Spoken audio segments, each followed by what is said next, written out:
بسم الله الرحمن الرحيم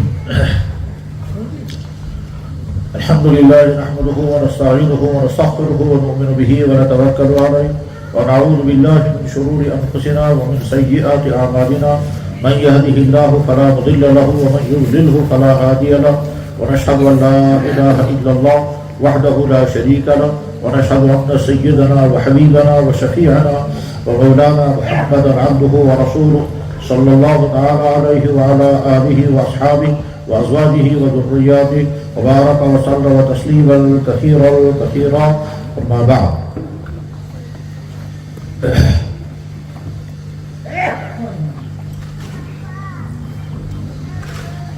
فأولا أشهد أن لا إله إلا الله وأشهد أن محمدا عبده ورسوله رضيت بالله تعالى ربا وبالإسلام دينا وبمحمد صلى الله عليه وسلم نبيا ورسولا على هذه الشهادة نحيا وعليها نموت إن شاء الله. محترم بزرگوں دوستوں، ابھی تک یہاں ہمارے مقتدر علماء کرام نے یقیناً بہت مفید ترین باتیں بیان فرمائی ہوں گی. ان باتوں کے متعلق میں یہ درخواست کروں گا کہ اپنے ذہن میں ان باتوں کو سوچیں اور پھر یہ دیکھیں اس پر عمل کرنے کی چیز کون سی ہے تو عمل کرنے کا ارادہ کریں، اور اگر پہلے سے اس پر عمل کر رہے ہیں تو اس پر اللہ کا شکر ادا کریں، اور اگر کوتاہی ہو رہی ہے تو کوتاہی دور کرنے کا ارادہ کریں. اور جو چیز بیان ہوئی ہے اس میں اگر کچھ ایسی چیزیں ہوں گی جن سے ایمان والے کو بچنا ہے تو پھر سننے والے کو چاہیے کہ وہ یہ سوچے کہ جو چیز بیان ہوئی ہے میں اسے بچا ہوا ہوں، تو پھر اللہ کا شکر ادا کرنا چاہیے. اور اگر خدا نخواستہ ان میں کسی غلطی میں مبتلا ہوں اور بیان کرنے والے نے بیان کیا کہ فلاں چیز غلط ہے، اس سے بچنا ہے، تو سننے والے کو چاہیے کہ وہ ارادہ کرے کہ میں آج کے بعد اس چیز سے بچوں گا. سنا تو پہلے بھی ہوگا، آج بھی سنا ہوگا. ہماری بے شمار کوتاہیوں میں سے ایک بڑی کوتاہی یہ ہے کہ ہم جب سننے کے لیے بیٹھتے ہیں تو ہماری نیت صحیح نہیں ہوتی، لیکن یہ بھی پتہ نہیں کہ ہماری نیت صحیح ہے. مثلا سننے کے لیے انسان بیٹھا، ارادہ یہ نہیں کیا کہ میں جو سنوں گا اگر وہ کرنے والی چیز ہوگی تو میں کروں گا، اور اگر بچنے والی چیز ہوگی اور وہ چیز میرے اندر پائی جائے گی تو میں بچوں گا. جیسے کوئی انسان اگر خدا خاصہ بیمار ہو جائے،